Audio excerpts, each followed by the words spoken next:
Welcome to our closing show, not just for today, but for the first week of GHS at COP. And actually, it's been a week that started with floods and ended literally with fireworks, I think, overhead. It's been a really exciting week, and I'm delighted to be here with our panellists, with Terry from Palladium, with Eva, with Bryony from DLA Piper, with Eva from Aviva. Aberdeen.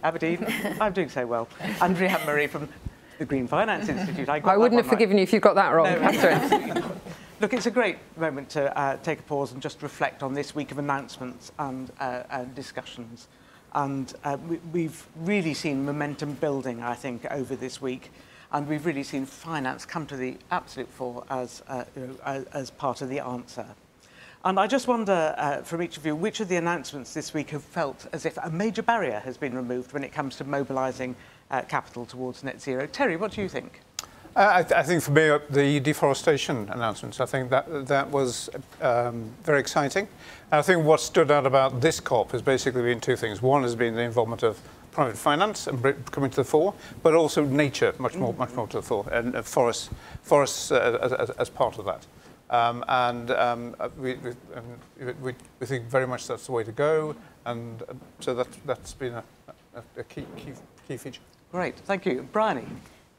Thank you. Yes, I think the ISSB announcement for me is just so key to what we need to do to actually move forward accountably on achieving net zero in a consistent, globally aligned way. That, you know, it might not be the most fun or headline-grabbing development of the week, but I think it's absolutely key. And you know, somebody was speaking earlier and said, you know, environmental activists won't save the world, accountants will. I do understand that sentiment. You know, if we can't get the accounting for sustainability right, then we can be trying to move in the right direction, but at the end of the day, we don't know where we're going. So I think that's really key. Yeah, I completely agree with you, but I also think the lawyers have a role to play in implementing whatever comes out. Very briefly, Eva and then Rhian-Mari. I think actually everybody's got a role to play, and that's the key thing. Everybody needs to pull in the same direction. For me, seeing the GFAN's announcement on Tuesday to actually adding up all the numbers to 130 trillion just was fantastic to see the amount and the willingness from private finance to say we're part of that journey. I was talking at a session earlier to say now it's all about the implementation and actually giving people the confidence that there is actually substance behind that and that there will be plans and this will be implemented and what it will mean, but also that, again, finance cannot do that alone, but it requires the policies in the public finance and others to go in the same direction to be able to implement this. Yeah. Thank you. You'd almost think we'd rehearsed this because I'm going to go for the announcement of the transition plans that both public and, importantly, the private finance and public finance are going to have to start delivering going forward. And that, to me, is really how we're going to bring forward these big commitments into shorter-term plans, milestones, targets. And I thought that was huge. If I might just say one other thing, Catherine, you and I were fortunate enough to be at the CBI dinner last night with 500 of our closest friends, and it was an incredible call to action that we heard from Tony Danker in an absolutely fantastic speech, and also from Secretary of State Kwarteng, and it really was a real inflection point, I think, and you know, great in the good of British business, sitting there and hearing exactly to your point, we're all in this together, and that the private sector has a massive role to play. It was really very special. Yes, and it has felt this week as if the momentum has really built, and the understanding is there, and people are ready to take the next step and really act. And I just wonder, I'll start with you if I may, Eva, given the announcements of the week, are there any areas of finance that you see as the next frontier to focus on for decarbonisation? The next frontier, I mean, that's a good question. You know, the answer is you need to look at all the regions and all the sectors, and they require different approaches and different technologies as well to decarbonise. So when we think about decarbonisation, I think there's some low-hanging fruit where areas can decarbonise quite quickly. And then we've also seen that the hard-to-abate sectors, and to really reach net zero, and we need carbon removal for that, in a recent report that 50% of the technologies that we'll need for that are still at prototype or demonstration stage. So we need that investment in innovation in the technologies that will help us to decarbonise beyond the low-hanging fruit. So I think that's key. And the other one I mentioned is how we make sure that there are the right incentives to invest in emerging markets and in developing economies. That's where we will see the strongest growth in energy demand and population growth, and that's where we also need 70% of the investment for the energy transition to go. So it has to have the right incentives, the right policies to enable us to do that. And I'd really like to explore that a little further, actually, and perhaps I can turn to you, Terry, and ask you if there's anything further that you can see that should be done to incentivise investment into developing countries. I think next week what everybody's going to be looking at is progress on the rulebook, and particularly in regard to Article 6. Because essentially, if we can clarify Article 6, it's going to give a huge amount of confidence to investors that offsetting programmes can be dealt with international transfers, and the whole offsetting market is going to boom. It's going to be huge. So I think that's absolutely one thing, and I think clarity will also help national governments who are right now developing their own policies, their own laws and regulations around carbon pricing, etc. And if they have that clarity on Article 6 and the rulebook, again, it will strengthen what they're doing and give them confidence as well. Any thoughts from anyone else, either on what is the next area to focus on, or indeed on this really important question of how to get investment into developing countries?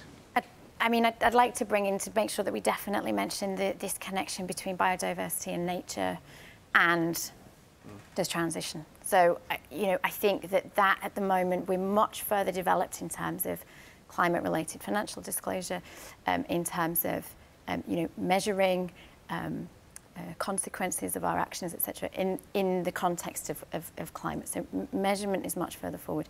But we do need to integrate biodiversity and nature considerations more strongly, I think, in the way that we're assessing sustainability at the moment than what we're doing at present. The just transition is also bringing in this concept of broader ESG.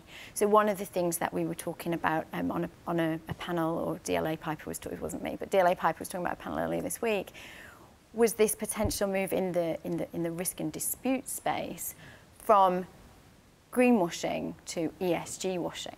You know, that I think is going to be something that the financial services markets have to catch up with really quite quickly in terms of risk management in this area as well. Thank you. So I guess answer to your first question, areas of finance that we think are at the frontiers, the two areas for me would be private equity, really coming to the fore. I've had some really great conversations with private equity who've perhaps been a little bit slower than some of the other asset classes, but they're here in force. And the second is philanthropic capital. Historically, only 2% of foundational philanthropic capital has gone to climate. It's up 14% over the last year, and you know, that I think they can play such a huge role. As I think I've said on this platform a few times this week, not just you know, the grant making and the advocacy work that, you know, that they have been doing, but also actually genuinely turning philanthropic funding into philanthropic risk capital. And we started off the week with this conversation, Catherine, and you know, the importance of really getting public government balance sheet deployed in order to catalyse that 130 trillion that is going to be looking for a home. It's going to need a mindset shift. It's going to need a different way of looking at how we deploy government balance sheet. But it's got to be leverage, leverage, leverage.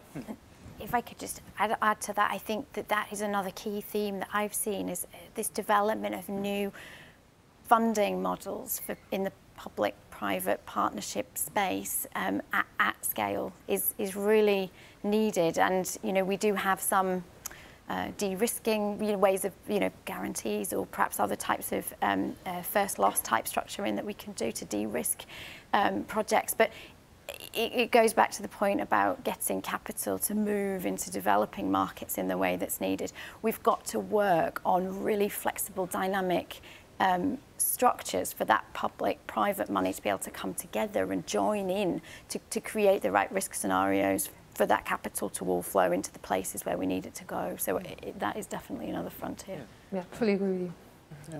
And I think the point you make about partnerships, both of you made, is absolutely right. I mean, partnerships are the heart of it. I mean, we talk about public-private people partnerships because you've got to get basically communities involved. And that, for me, is one of the fantastic things that's come out of this COP. I mean, I get that sense of collaboration, a willingness to partner, and I think that also applies to blended finance, and that we're going to look at different structures within that, and there's a huge opportunity there. I was just thinking, in terms of the announcement question, around the coal and methane commitments, for example, and I think that's very positive to see. But the challenge is that we need the largest emitters signing up to those as well, and we need to, I think, see a bit more of that. And I think we've also seen the analysis this week to analyse the new pledges and what temperature outcome they would lead us to. So for the first time, the analysis shows that they would take us to a below 2-degree world, which I think is very encouraging, because before that I think it was 2.7, now we're on 1.8 or 1.9. But it's all about the credibility of those pledges and now putting them into practice. So that's the thing, the pledge is fantastic. And 2050 or beyond is a bit vague. We're getting closer with 2030. But how are things going to change tomorrow, by next year, to achieve those 2030 targets? I think that is the key thing for me to push further at this COP. And Eva, what haven't you seen this week? What is it that you would really like to have seen more of? Yeah, so what I've just mentioned in terms of really shorter term specific actions, and then the other thing, the climate finance from developed world to developing world, and actually really getting some clear commitment. People have been talking about this 100 billion promise that was meant to be delivered by 2020, and that's not been achieved. And within the big scheme of things, we should really be able to get behind that and deliver on that promise. I think we've seen some encouraging initiatives like the partnership to help South Africa transition away from coal, so that's fantastic. But just meeting that bigger promise and really, again, thinking about the obligation of the developed world to really enable that transition in the developing world and have some real credible, practical steps behind that. Terry, anything you haven't seen this week that you would have expected or would have liked? I think I would have liked to have seen a little bit more on adaptation and resilience. I think that there's a lot of focus on mitigation and investments in that sector, and I still think that adaptation is still the sort of the poor child in the adaptation mitigation space. And because we now know from this last year at least that basically we need to start adapting now. It's not something in the future. We are having climate risks hit us all the time, whether it's floods or droughts or whatever. And your overall feeling from this week? Optimism? Oh, absolutely. No, very, very, very optimistic. But feel that, or know that actually the hard work starts tomorrow. Yes. Absolutely. Yeah. No, exactly optimistic, but very close to the start of a very long journey, and actually it's making sure that we're constantly focused on what comes next, which is what Eva was talking about, and how do we keep that short-term goals in mind so that we can keep the urgency about it. Yeah. I would agree, rather than always saying it's not enough, to say, great, that's progress, that's step one, what's step two? So we need to see more. It is absolutely not enough. But I always like to use the phrase that Christiana Figueres always uses, stubborn optimism, and just hanging in there. And Rhian-Mari, before I turn to you, I mean, it's been a great pleasure working with the Green Finance Institute on putting GHS at COP together. And I think the City of London Corporation and the Green Finance Institute we've been very fortunate in the excellent guests and speakers that we've had throughout the week. But a lot of work has gone into that from both our teams, and it's been, I think, a great partnership. And what a week we've seen with the announcements that we've had. It really feels that there is something to build on, but we need to work and we need to move now. What are your overall reflections? I too am optimistic. I think you kind of have to be if you're choosing to do this for a living. But I've just been over to the Blue Zone. Occasionally we do leave the studio here, and I met some sustainability professionals, climate finance professionals that work for some of the big American banks. They're not just optimistic, they are exhilarated. Their chief executives, senior teams, board members have been over here en masse. Never happened before. Yes, everything you've said, it's the hard work starts here and all the rest of it, but the statement of intent, that 130 trillion, it isn't a war chest. We know that it's not committed financing, but it is a huge statement of the appetite in private finance to get behind this agenda. And so many people have worked so hard over the years to get us to this point, and all credit to them. And a number of them have been on our platform this week, and it's been fantastic to spend time with them and to see their work really starting to translate into genuine appetite. So I'm looking forward to getting back to my desk, honestly. Less talk, more work, let's get on with it. So that's a great end to the week. Actually, the fireworks have been getting more and more frenzied as our discussion has gone on, which may not be audible to those watching online. But absolutely, what's not to like? GFANS, ISSB, reporting on net zero pathways and so on.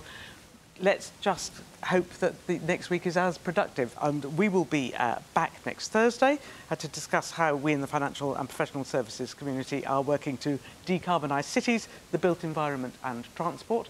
We will be watching what else happens here at COP26 with great interest, and looking forward to getting back to our desks and working hard to make sure it's all put into practice. Thank you very much again to everybody who's participated in whatever way during this week. And thank you very much to our panel of speakers here this evening.